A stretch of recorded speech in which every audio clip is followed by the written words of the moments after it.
Est-ce que vous avez envie de découvrir des extraterrestres? Parce que si c'est le cas et que ça vous arrive pour de vrai, vous êtes littéralement perçu comme un héros. Les gens se souviendront de vous comme celui qui a établi la découverte la plus importante de l'histoire de l'humanité. Eh bien, sachez que c'est déjà arrivé.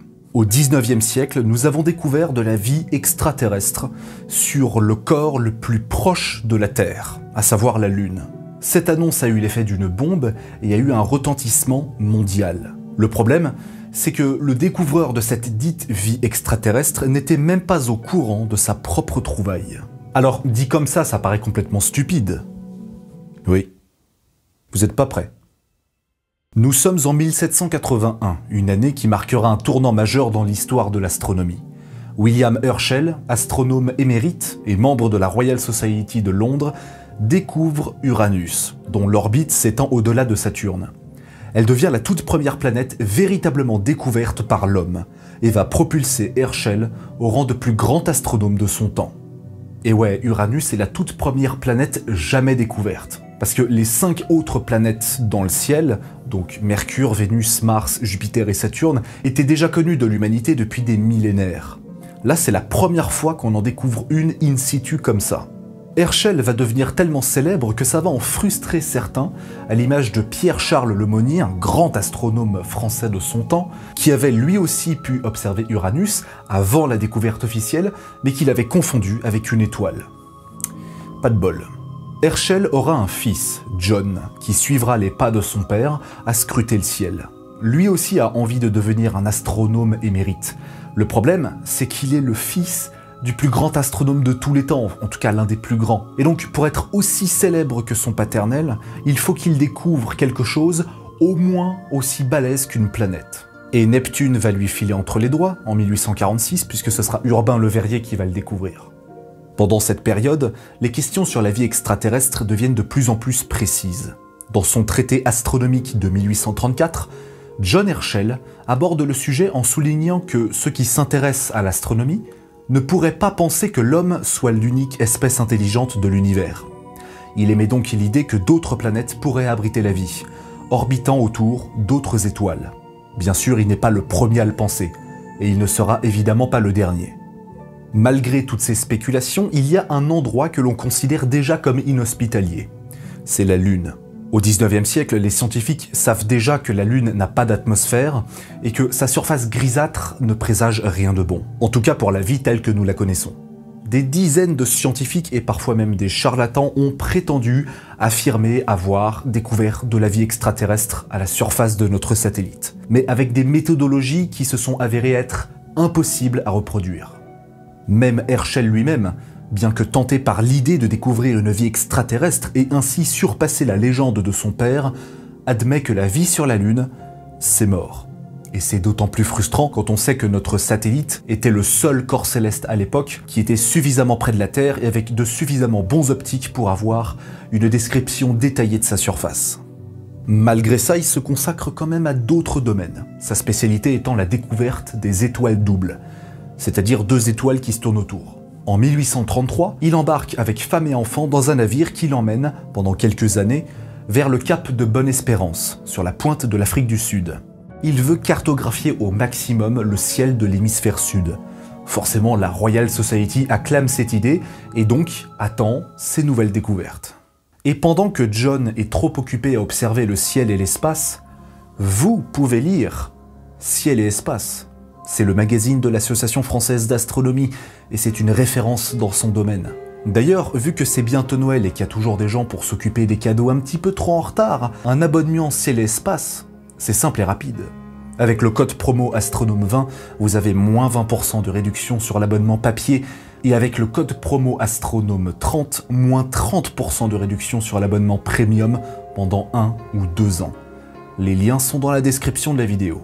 Vous êtes livré chez vous tous les 2 mois, vous avez même accès aux articles et aux podcasts, ainsi que l'intégralité des anciens numéros téléchargeables avec l'abonnement premium sur le site internet. Alors n'attendez plus, parce que Ciel et Espace, c'est bon pour la santé. Revenons à notre histoire, nous sommes le 25 août 1835. Ouais, c'est une date précise. Le New York Sun, un journal basé sur la ville éponyme, publie un article pour le moins étrange. Il se base sur une avant-première de l'Edinburgh Science Journal, qui est sur le point de publier une nouvelle étude. John Herschel, fils de la légende William Herschel, déclare avoir découvert de la vie extraterrestre à la surface de la Lune. Lui qui était initialement opposé à l'idée d'avoir de la vie à la surface lunaire, il a du coup changé d'avis. Selon Herschel, la Lune abrite des formes de vie étrangement similaires aux terriens, les sélénites. C'est le nom donné aux habitants de la Lune dans les histoires et mythologies. Ces êtres vivants ressemblent, ce coup-ci, à des hommes avec des ailes géantes de chauve-souris, qui seront baptisés Verseptilio Homo. Herschel, avec son nouveau télescope en Afrique du Sud, a pu observer ces détails avec une précision jusqu'alors inégalée. Le journal dépeint les sélénites comme des êtres innocents et pacifiques, dotés d'un idéalisme parfait. Il mentionne aussi l'existence d'un gigantesque temple de saphir et d'or, servant de repère aux habitants lunaires. La surface, contrairement aux suppositions de l'époque, serait paradisiaque et non pas désertique, avec des plages, des océans, une grande diversité florale, et même des animaux comme des bisons et des licornes. Si Herschel peut les voir, c'est grâce à son grand télescope de 7 mètres de diamètre, ce qui est absolument énorme et directement financé par le roi. Quoi ?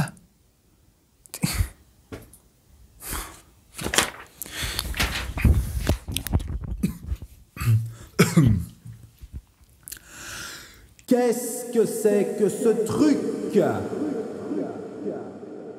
Et le New York Sun ne s'arrête pas là. Chaque jour, il publie la suite des aventures incroyables de John Herschel, ou plutôt des sénélites découverts par John Herschel dans l'étude de l'Edinburgh Science Journal. Et le public commence à devenir un petit peu accro à ces révélations extraterrestres. Malheureusement, le récit s'achève brutalement à la fin du mois d'août. En effet, John Herschel a cassé son télescope. Ah, zut!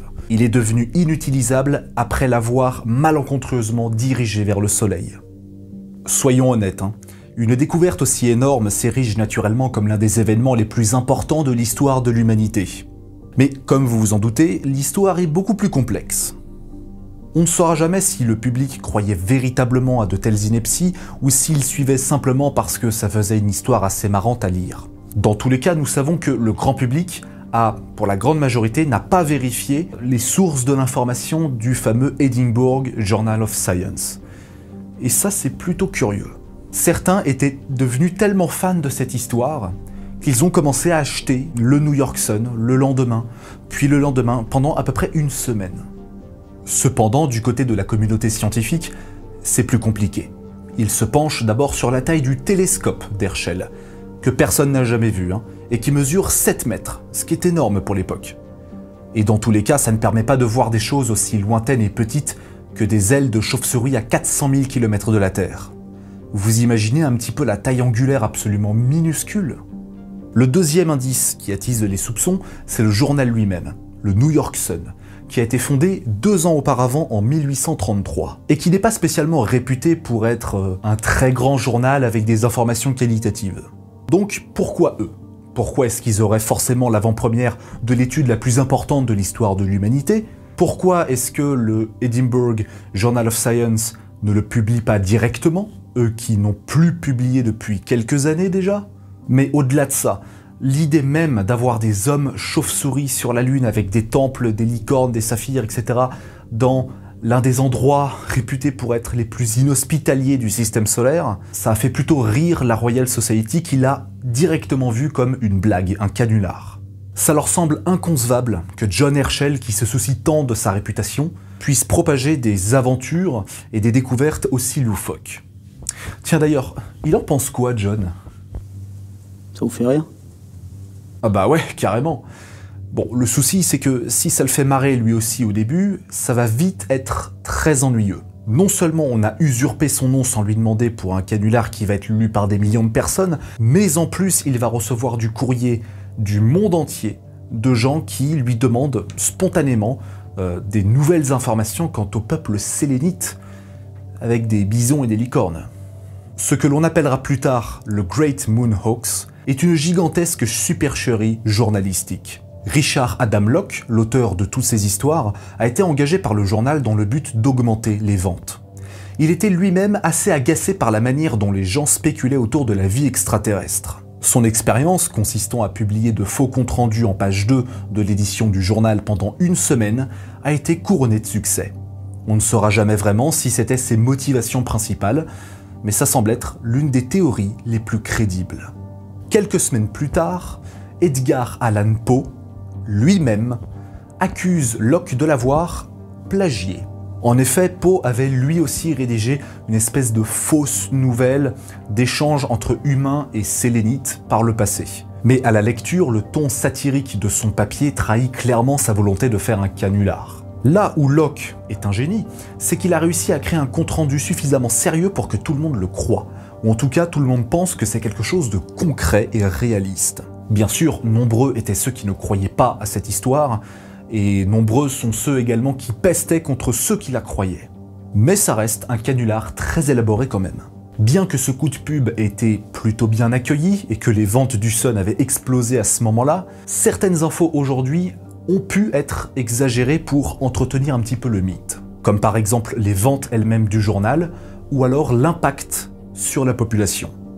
Cette histoire est plutôt ironique quand on sait que 4 décennies plus tard, les améliorations techniques permettront aux astronomes d'observer la surface de Mars avec beaucoup plus de détails. C'est à ce moment-là que de véritables questionnements émergeront concernant la vie extraterrestre sur la planète rouge.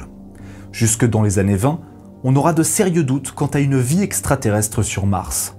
Et pour le coup, pas besoin de canular parce que la source était les astronomes concernés eux-mêmes. En attendant que des moissonneuses-batteuses robotiques à 8 bras soient détectées à la surface de Pluton, vous pouvez toujours vous abonner à la chaîne YouTube, partager mon travail, mettre un petit pouce bleu, un commentaire, activer la cloche et regarder les autres vidéos. Et n'oubliez pas de jeter un petit coup d'œil sur les abonnements de Ciel et Espace. Allez, à la prochaine!